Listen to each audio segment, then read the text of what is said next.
Welcome back to Drifting Drams. I'm Katie. And I'm Ethan. Today we're reviewing the Jack Daniel's Twice Barreled Special Release 2022.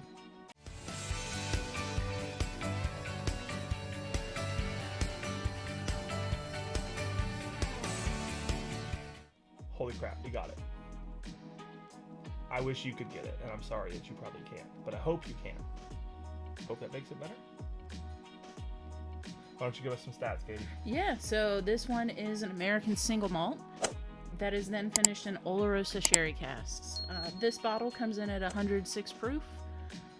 And yeah, we were lucky enough to get it at the end of the year from a local raffle. Ethan picked it up, got called early. Didn't think we'd see this one. Very happy that we did. We didn't get much at the end of the year, but we got this. So, hey, cheers to that. Yeah, so let's get into the nose on this. It's jumping out of the glass at me, for one. Yeah. So while Katie's getting to the nose, I'll say this bottle, if you do find it, it needs a bit to open up.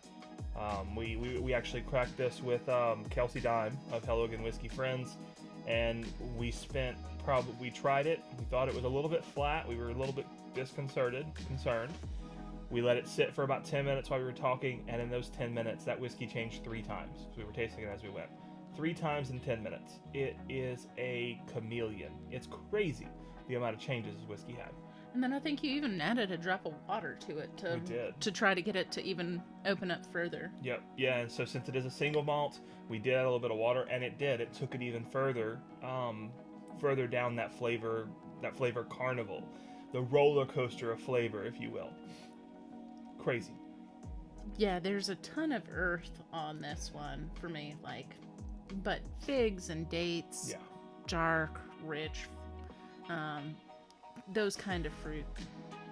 Yeah, but I think the earthiness it's not dirt, it's fruit. It's like fruit pulp, right? It's just potent fruit. Maybe even a little grape skin. Yeah, I could see that for sure. Oh man, yeah. But yeah.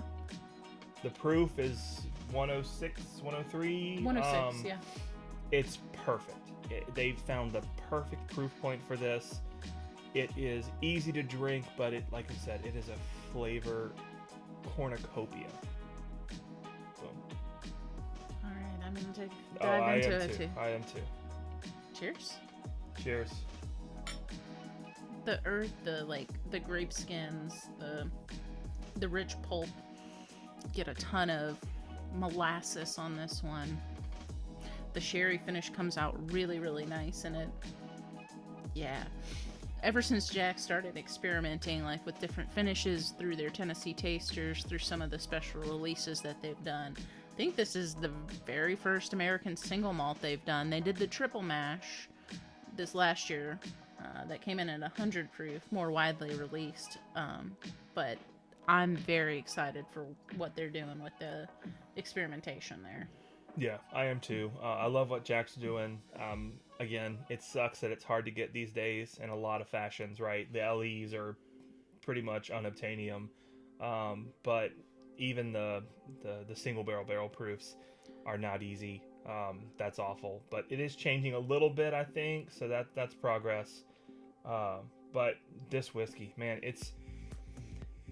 the sherry with a single malt comes together to make this almost cognac-like flavor profile. I can see that. It's the grapes that Katie talked about. It's the grape skin, the grape must. It's coming through in the glass, and it's almost cognac. I love it. I love it. It'll be interesting to see if Stranahan's. I know Stranahan's has a lower proof finished in a sherry cask. Mm-hmm. But it would be interesting to compare. I think that's their Diamond Peak. I forget. I think it's their Diamond Peak. It's a black bottle, but yeah, it is lower proof, and I think the proof of 103 helps this. Yeah. I think it keeps it relevant in a world of high proof bourbons. It is interesting that they varied in proof this year.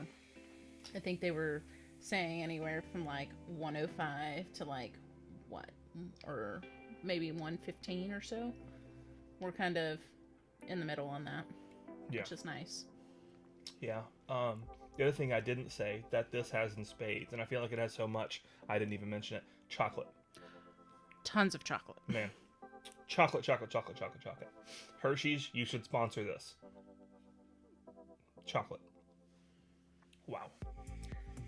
Yeah, I would say, like, kind of final thoughts on it. If you get to try it out in a bar and it's a reasonable price, or I would definitely not discount it. A lot of people are kind of scared of American single malt, but it's where it's going. This is fun. Yeah, if you like Finnish whiskey, this is absolutely worth a try. Whiskey. I'm not talking about types. If you like Finnish whiskey, you want to try this. You may not want to pay secondary prices for it. I know I wouldn't pay secondary prices for it, but No. for $15 for a pour, maybe 20, I would absolutely do it. It's worth it. Yeah. So yeah, one more sip and we'll wrap this up. Yep. We'll send you back to your husbands and your wives. Hopefully you have some whiskey to keep things interesting.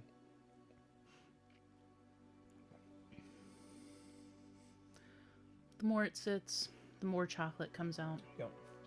The grape skins are still there, but it's not overpowering like it was, like a big punch in the face for the first sip. Yeah, the grape skins are the back third. It's chocolate. It goes grape skin, and then it goes a little bit brighter. It goes like a little, almost not red fruit, but brighter than grape must. Just a little bit brighter. Yeah, the figs I think really come out in it Yeah. for me at least. Kind of a it's a ride. It's a roller coaster of a whiskey. It is. It's another great release by Jack. They've just been hitting on all cylinders. Well done. Well done. Yeah, well done. Again, if you like this video, like it. If you haven't subscribed to us, consider it. If you want to see more content like this. If you've had this bottle, share your thoughts too. Would love to hear them. Kind of what you get on it. And if you haven't, let us know that too. Maybe we'll see you on our journey sometime. Yep. And the only thing I'll say is, if you don't subscribe and we see you on our journey, shame on you. Shame on you. Anyways, thanks again for tuning Cheers, y'all. in. Till next time.